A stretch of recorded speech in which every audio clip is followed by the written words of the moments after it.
Now we'll move on to solving the Schrodinger equation for a central force.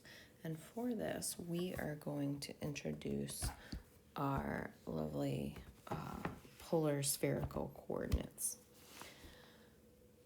So the potential energy for the hydrogen atom, we can write in terms of this variable r, right? So we've got 4 pi epsilon naught, we've got e squared, which is just our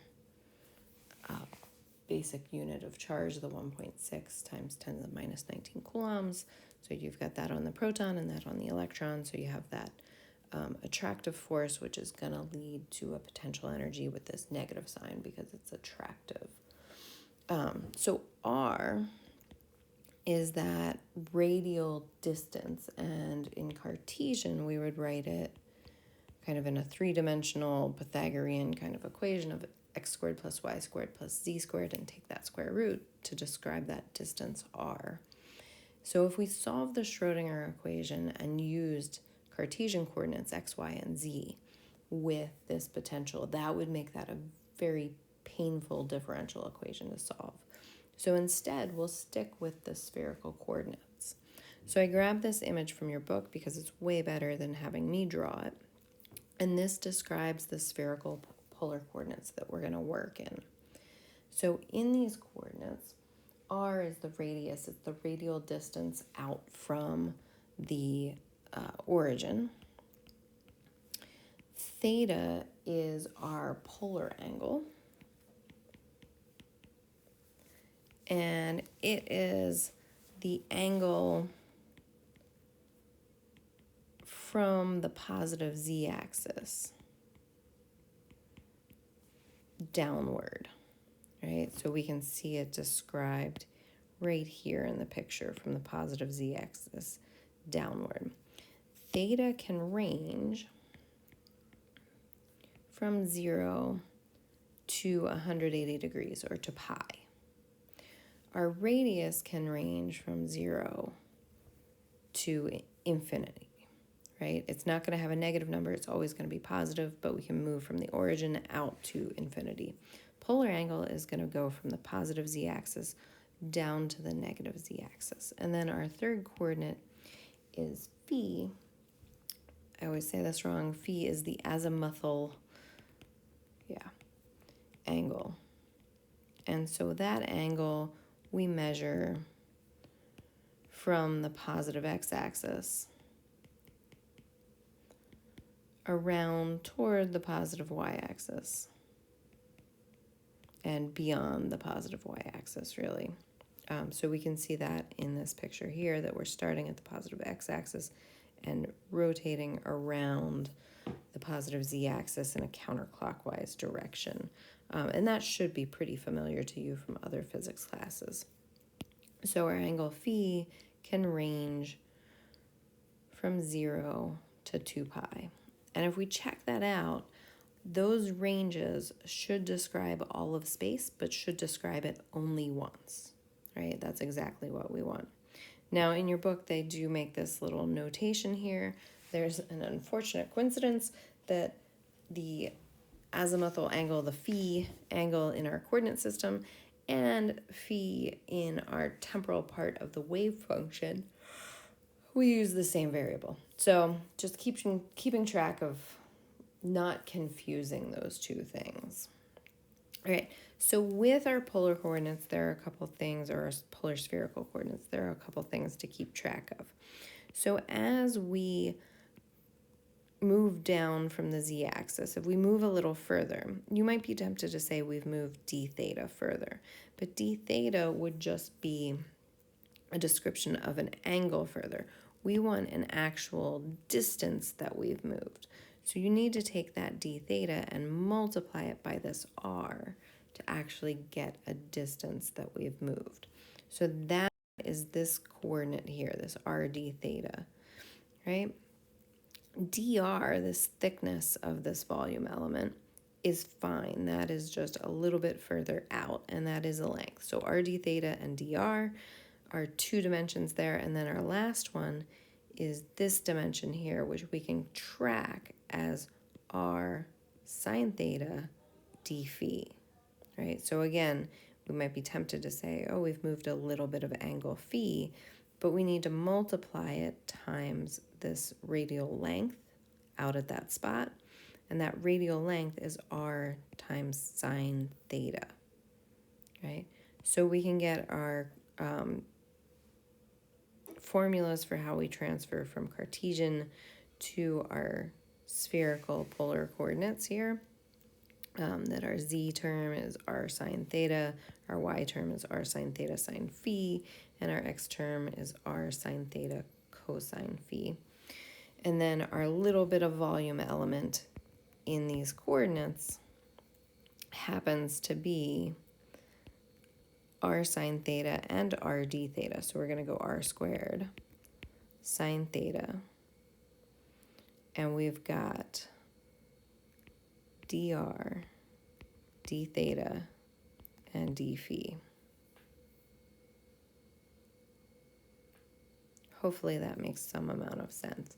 Usually you can find these rules for how to transfer from one coordinate system to another pretty easily. And you can also derive them. This is just geometry that you guys have done. Okay, so we want to solve the Schrodinger equation for this central force. So I'm going to move to another page for that. Okay, so for our 3D Schrodinger in spherical coordinates, we are going to want a couple of these things. So we're going to want to be able to talk about a volume element. And we're also going to need that del operator, so that's second derivative. Now there, you can do the exercise of deriving the del operator. In our Cartesian coordinates, the del squared was pretty easy, right? It was the second derivative with respect to x plus the second derivative with respect to y plus the second derivative with respect to z, right? In spherical, that's a little bit more complicated. Again, because x, y, and z are going to have elements of r, theta, and phi in almost all of them. Z is just r and theta, but phi shows up in the x and y coordinates as well. So our del squared operator is going to look like a real mess.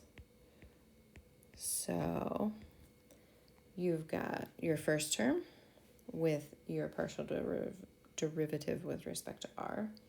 You've got your second term. They write it as cosecant. A lot of times you see that as 1 over sine. And I would actually typically write it as 1 over sine, but I'm going to copy out what your book is using. And then they have cosecant squared. Again, you would a lot of times see that as 1 over sine squared. And then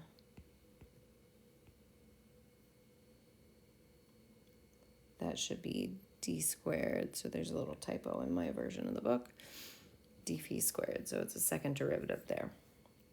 All right. So this is an instruction. Basically, anything we bang this del squared up against, this is an instruction to take the second derivative with respect to phi and multiply it by this. Take the first derivative with respect to theta, multiply it times sine, and then take another derivative with respect to theta and multiply it times the cosecant.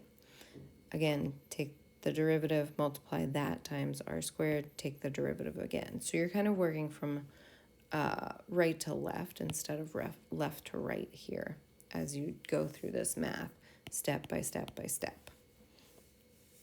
Okay, so if we have that del operator, let's write out what the equation, what the Schrodinger equation looks like. So this 3D Schrodinger equation is going to look like, and I'm going to pause here and just write it out, and you can pause once I've written it out. Okay, so ta-da, big, long equation. So we've got that first term, this is the del squared operator right here, times our wave function plus our potential energy times our wave function. Forgot a parenthesis there. Equals our total energy times our wave function there. So that's the Schrodinger equation in 3D in spherical coordinates. We are going to use that same process like we did with the 2D box or the 3D box, where we're going to try separation of variables.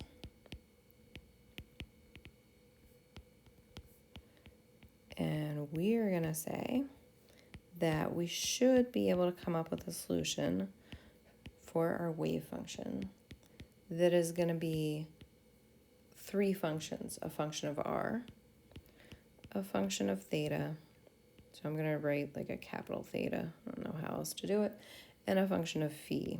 So again, capital phi, and then my lowercase phi is my coordinate. So we have three different functions that are independent. And we're going to go ahead and try this separation of variables on the next couple of pages. Okay, so I'm going to let you guys do some of this separation of variables on your own. For reference, there's stuff about this on page 247, but I think you will want to fill in the blanks a little more.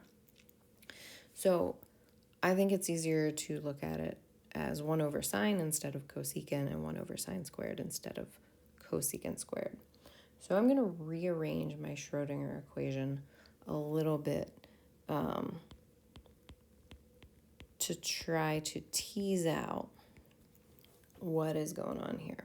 So I'm going to put everything that has a theta or a phi as far as my del operator on one side, and everything with an r on the other side of my equal sign. So what that gives me is this. There is my rearranged Schrodinger.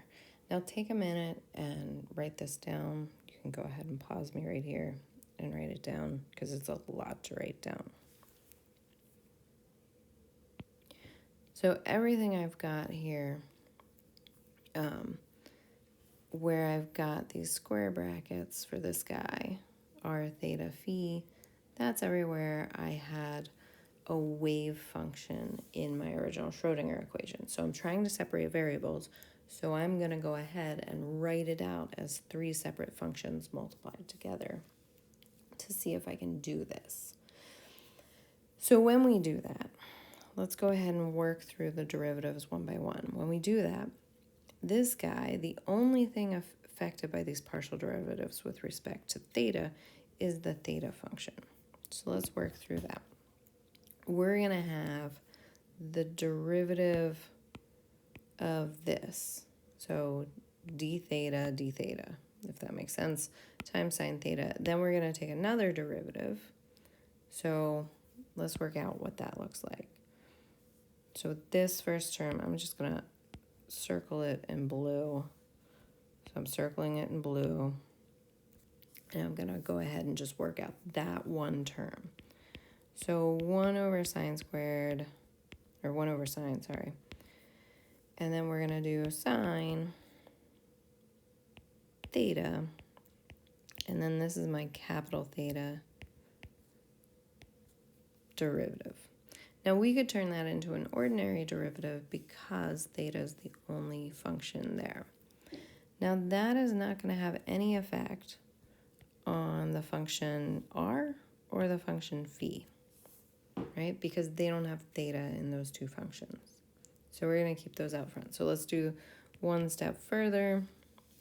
We've got 1 over sine, and we're going to take the partial derivative of sine theta and then d theta.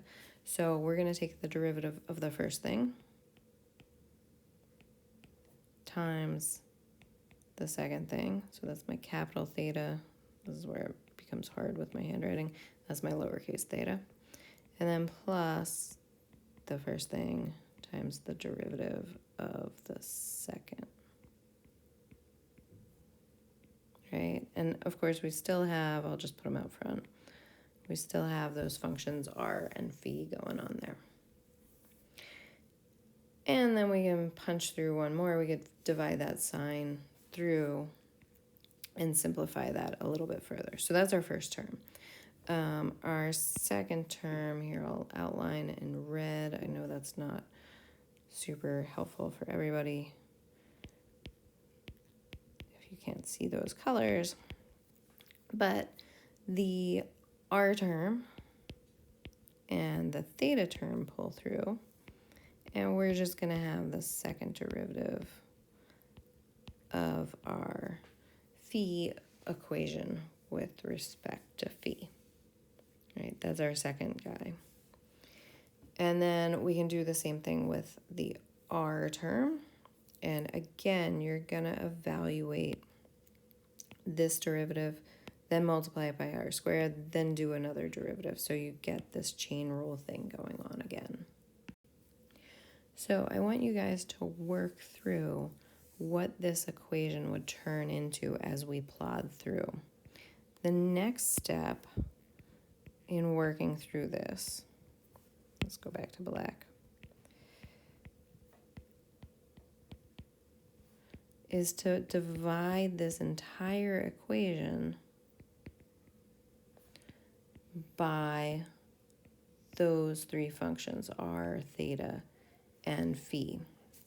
And as you do that, you'll see you separate yourself out into, on one side, an equation that depends entirely on our angles, theta and phi, and the other side of the equation that depends entirely on r.